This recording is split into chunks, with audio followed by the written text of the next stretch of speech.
श्री सच्चिदानंद सद्गुरु साईनाथ महाराज की जय। अध्याय 43 और 44 महासमाधि की ओर पूर्व तैयारी। समाधि मंदिर, ईंट का खंडन, 72 घंटे की समाधि, बापू साहेब जोग का संन्यास, बाबा के अमृतुल्य वचन। इन 43 और 44 अध्यायों में बाबा के निर्वाण का वर्णन किया गया है, इसलिए ये यहाँ पर संयुक्त रूप में लिखे जा रहे हैं। पूर्व तैयारी समाधि मंदिर। हिंदुओं में यह प्रथा प्रचलित है कि जब किसी मनुष्य का अंतकाल निकट आ जाता है तो उसे धार्मिक ग्रंथ आदि पढ़कर सुनाए जाते हैं। इसका मुख्य कारण केवल यही है कि जिससे उनका मन सांसारिक झंझटों से मुक्त होकर आध्यात्मिक विषयों में लग जाए और वह प्राणी कर्मवश अगले जन्म में जिस योनि को धारण करे उसमें उसे सद्गति प्राप्त हो। सर्वसाधारण को यह विदित ही है कि जब राजा परीक्षित को एक ब्रह्मऋषि पुत्र ने शाप दिया और 1 सप्ताह के पश्चात ही उनका अंतकाल निकट आया तो महात्मा शुकदेव ने उन्हें उस सप्ताह में श्रीमद् भागवत पुराण का पाठ सुनाया, जिससे उनको मोक्ष की प्राप्ति हुई। यह प्रथा अभी भी अपनाई जाती है। महानिर्वाण के समय गीता, भागवत और अन्य ग्रंथों का पाठ किया जाता है। बाबा तो स्वयं अवतार थे, इसलिए उन्हें बाह्य साधनों की आवश्यकता नहीं थी, परंतु केवल दूसरों के समक्ष उदाहरण प्रस्तुत करने हेतु ही उन्होंने इस प्रथा की उपेक्षा नहीं की। जब उन्हें विदित हो गया कि मैं अब शीघ्र इस नश्वर देह का त्याग करूंगा, तब उन्होंने श्री वजय को राम विजय प्रकरण सुनाने की आज्ञा दी। श्री वजय ने 1 सप्ताह प्रतिदिन पाठ सुनाया। तत्पश्चात बाबा ने उन्हें 8 पहर पाठ करने की आज्ञा दे दी। श्री वजय ने उस अध्याय की द्वितीय आवृत्ति 3 दिन में पूर्ण कर दी और इस प्रकार 11 दिन बीत गए। फिर 3 दिन और उन्होंने पाठ किया। अब श्री वजय बिल्कुल थक गए, इसलिए उन्हें विश्राम करने की आज्ञा हुई। बाबा अब बिल्कुल शांत बैठ गए और आत्मस्थित होकर वे अंतिम क्षण की प्रतीक्षा करने लगे। 2-3 दिन पूर्व ही प्रातःकाल से बाबा ने भिक्षाटन करना स्थगित कर दिया और वे मस्जिद में ही बैठे रहे। वे अपने अंतिम क्षण के लिए पूर्ण सचेत थे, इसलिए वे अपने भक्तों को धैर्य तो बधाते रहते, पर उन्होंने किसी से भी अपने महानिर्वाण का निश्चित समय प्रकट न किया। इन दिनों काका साहब दीक्षित और श्रीमान बूटी बाबा के साथ मस्जिद में नित्य ही भोजन करते थे। महानिर्वाण के दिन 15 अक्टूबर को आरती समाप्त होने के पश्चात बाबा ने उन लोगों को भी अपने निवास स्थान पर ही भोजन करके लौटने को कहा। फिर भी लक्ष्मीबाई शिंदे, भागोजी शिंदे, बयाजी, लक्ष्मण बाला शिंपी और नाना साहेब निमोणकर वहीं रह गए। श्यामा नीचे मस्जिद की सीढ़ियों पर बैठे थे। लक्ष्मीबाई शिंदे को 9 रुपए देने के पश्चात बाबा ने कहा कि मुझे मस्जिद में अब अच्छा नहीं लगता, इसलिए मुझे बूटी वाड़े में ले चलो, जहाँ मैं सुखपूर्वक रहूँगा। यही अंतिम शब्द उनके श्रीमुख से निकले। इसी समय बाबा बायाजी की शरीर की ओर झुक गए और अंतिम श्वास छोड़ दी। भागोजी ने देखा कि बाबा की श्वास रुक गई है। तब उन्होंने नाना साहेब निमोणकर को पुकार कर यह बात कही। नाना साहब ने कुछ जल लाकर बाबा के श्रीमुख में डाला, जो बाहर लुढ़क आया। तभी उन्होंने जोर से आवाज लगाई, अरे देवा! तब बाबा ऐसे दिखाई पड़े जैसे उन्होंने धीरे से नेत्र खोलकर धीमे स्वर में ओह कहा हो, परंतु अब स्पष्ट विदित हो गया कि उन्होंने सचमुच ही पंचभूत शरीर त्याग दिया है। बाबा समाधिस्थ हो गए। यह हृदय विदारक दुख संवाद दावानल की भांति तुरंत चारों ओर फैल गया। शिरडी के सब नर नारी और बालकगण मस्जिद की ओर दौड़े। चारों ओर हाहाकार मच गया। सभी के हृदय पर वज्रपात हुआ।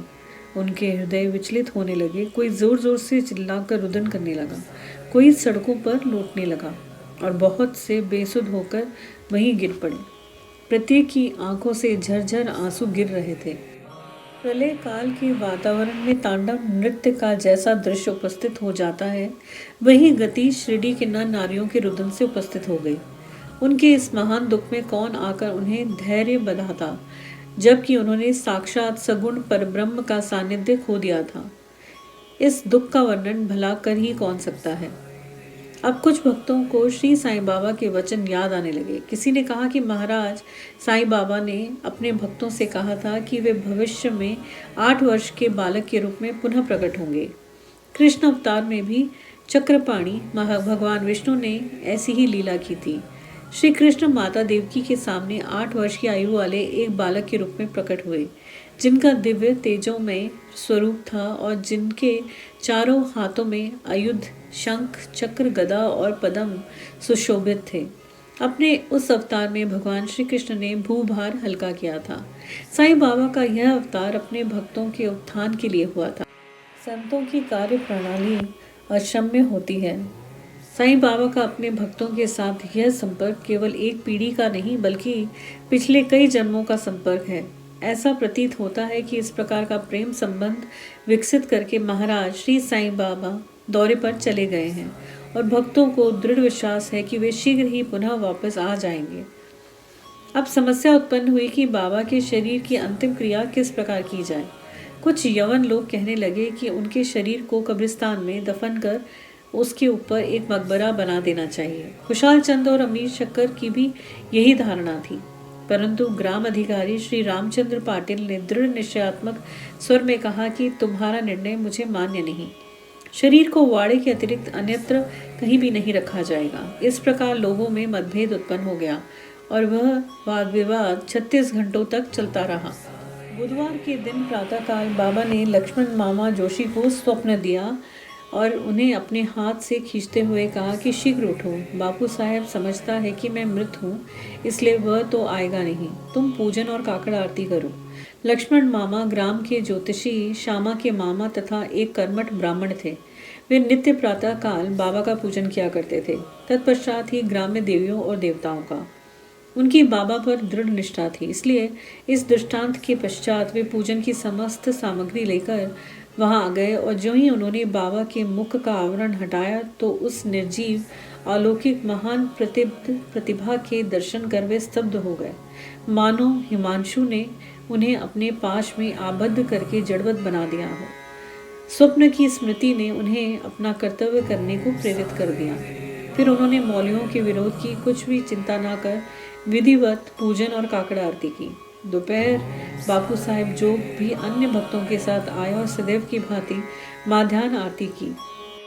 बाबा के अंतिम श्री वचनों को आदरपूर्वक स्वीकार करके लोगों ने उनके शरीर को बूटीवाड़े में ही रखने का निश्चय किया और वहां का मध्य भाग खोदना आरंभ कर दिया। मंगलवार की संध्या को राहता से सब इंस्पेक्टर और भिन्न भिन्न स्थानों से अनेक लोग वहां आकर एकत्र हुए। सब लोगों ने उस प्रस्ताव को स्वीकार कर लिया। दूसरे दिन प्रातःकाल बंबई से अमीर भाई और कोपर गांव से मामलेदार भी वहां पहुंचे। उन्होंने देखा कि लोग अभी भी एक मत नहीं है। तब उन्होंने मतदान करवाया और पाया कि अधिकांश लोगों का बहुमत वाड़े के पक्ष में ही है।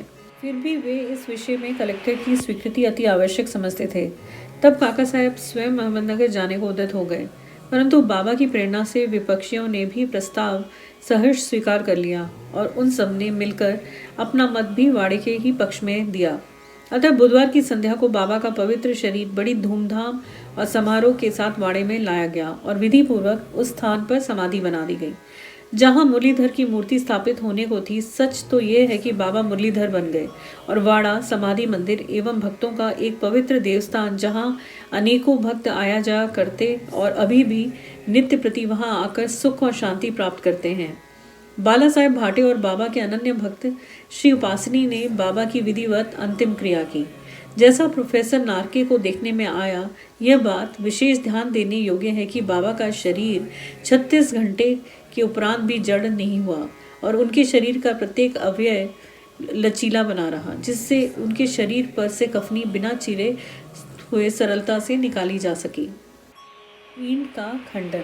बाबा के निर्वाण के कुछ समय पूर्व एक अपशगुन हुआ जो इस घटना की पूर्व सूचना स्वरूप था। मस्जिद में एक पुरानी ईंट थी जिस पर बाबा अपना हाथ टेक कर रखते थे। रात्रि के समय बाबा उस पर सिर रखकर शयन किया करते थे। यह अनेक वर्षों तक चला। एक दिन बाबा की अनुपस्थिति में एक बालक ने मस्जिद में झाड़ू लगाते समय वह ईंट अपने हाथ में उठाई।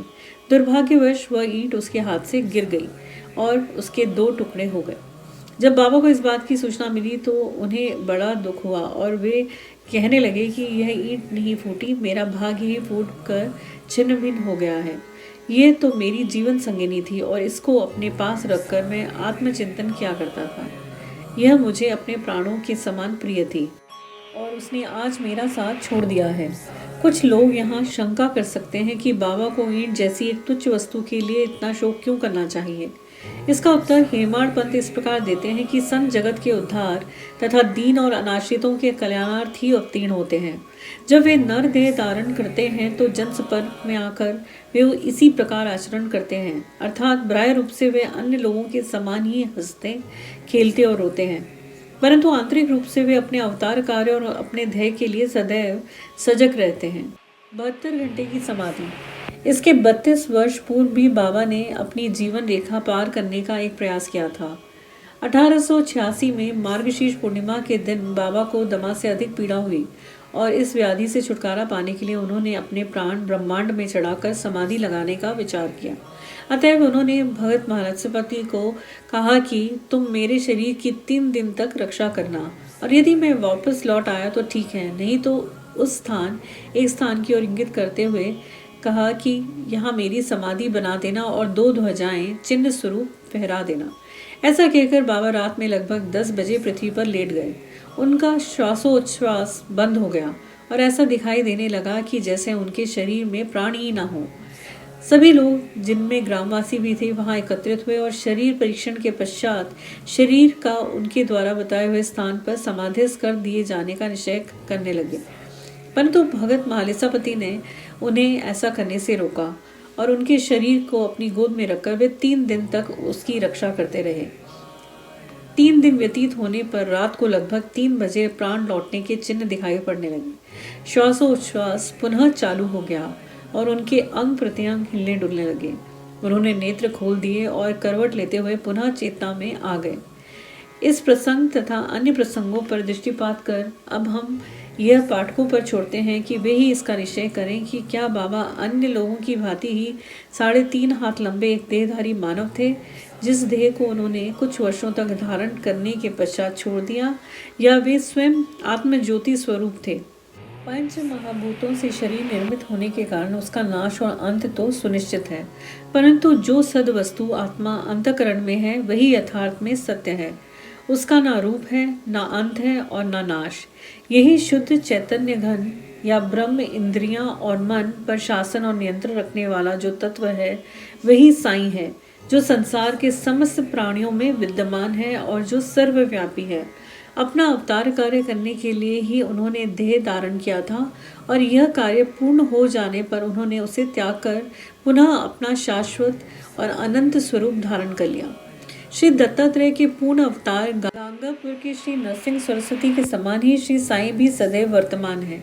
उनका निर्वाण तो एक औपचारिक बात है। वे जड़ और चेतन सभी पदार्थों में व्याप्त हैं तथा सर्वभूतों के अंतःकरण के संचालक और नियंत्रण करता है।